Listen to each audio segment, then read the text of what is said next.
श्री परमात्मने नमः। कण कणों में, चराचरों में, बाहर और भीतर अंतर्यामी रूप से विराजमान हुआ परम पुरुष परमात्मा में प्रणाम कर रहा हूँ। विषय यह है 14वीं धारणा विधि, विज्ञान भैरव तंत्र।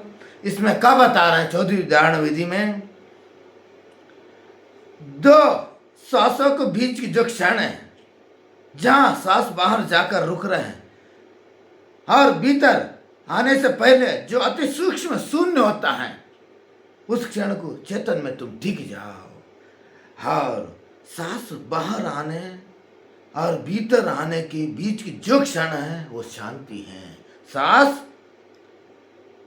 बाहर जाने और भीतर आने की जो बीच जो क्षण है, उस भैरव परम चेतन अनुभूति हो जाएगा, परम अनुभूति हो जाएगा। किस प्रकार है? जहां सांस बाहर जाकर रुकता है, सांस अभी भीतर से आने से पहले अति सूक्ष्म है, वो ध्यान करो। और करने से शांत आसन में बैठ जाओ, सुखासन हो, पद्मासन, कुर्सी में बैठ जाओ, आंख बंद करो, श्वास को स्वाभाविक बहने दो, स्वाभाविक से श्वास चलने दो। और सांस बाहर आ जाए उस पर ध्यान, सांस बाहर जाए उस पर ध्यान ना रखो। और जब सांस सदा रुकता है बाहर जाने के बाद, अति सूक्ष्म विराम जागृत रहे। जब सांस बाहर जाए उस पर ध्यान ना रखो। जब सांस स्वतः रुकता है, स्वतः रुक जाता है, तब अति सूक्ष्म विराम जागृति है। ना विचार है, दबाना, ना श्वास को नियंत्रित करना, केवल देखना उस कालीपन को, सांस की जबरदस्त रुकाना नहीं है। और क्षण का शांति, विचारों को रुक जाना, मैं के हल्के हो जाना, समय के बीत जाना, उसी क्षण भैरव द्वार अवस्था खुल जाता है। और शिव संकेत करता है। ये विधि में मंत्र जप ये कल्पना नहीं, केवल जागृत का जागृत सजगत है, अवर्ण से ही साधन है। जहाँ प्रयास समाप्त हो जाता है वो तंत्र आरंभ होता है, तंत्र आरंभ होता है। 5000 साल से आज तक, आधुनिक युग तक, ये 14वीं धारणा विधि किस किसने अनुसरण किया? ऐतिहासिक, तांत्रिक, यौगिक और आध्यात्मिक परंपरा इसके प्रमाणिक क्रम बता रहा हूं, बिना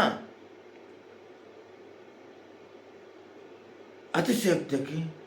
और आदि स्रोत शिव आदि योगी हैं, और विज्ञान भैरव तंत्र स्वयं शिव पार्वती के संवाद है। ये विधि है सांस के बीच की जो क्षण पर आधारित है। और ये कारण है कि अजप ध्यान, बिना जप, जप की जप कहा जाता है। शिव ने आदि योगी बता रहे हैं। और कश्मीर शैव परंपरा में अभिनव गुप्ता महान दार्शनिक, तांत्रिक, विज्ञान भैरव की गूढ़ व्याख्यान दिया है। मध्य शून्य में चित्त को विसर्जन, मध्य शून्य में चित्त को विसर्जन। और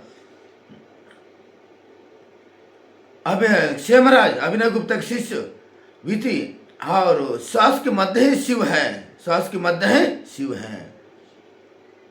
और नाथ संप्रदाय में गुरु गोरखनाथ जी और आठवें महान आचार्य कुंभक बिना प्रयास के सिद्धांत, केवल जागृतता, कोई बल नहीं, ये आत्मा है। मच्छिंद्रनाथ नाथ और तंत्र सेतु है। सांस के सहज विराम पर ध्यान की शिक्षा दे रहा है। और नाथ योग में सहज को कुंभक की कहा गया है। और बौद्ध परंपरा में उल्लेख नहीं है, फिर पर विधि के समान है। सांस को आना जाना के बीच की जो सूक्ष्म जागरूकता। और जैन परंपरा में नाम अलग है, अनुभव वही है। सूफी पंथों में विविध सांस के बीच में अल्लाह की उपस्थिति। और भक्ति परंपरा में कबीर सांस के भीतर बाहर जाए, बीच में जो भेद विरले जाए।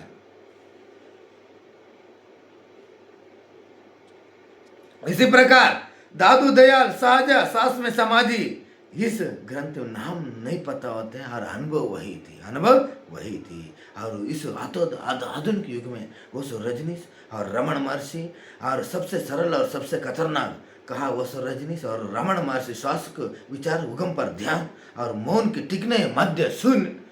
और ये 5000 साल से, और शिव और कश्मीर से नाथ योगी, जैन, बौद्ध, जैन, सूफी संत परंपरा, आधुनिक ध्यान के आचार्य।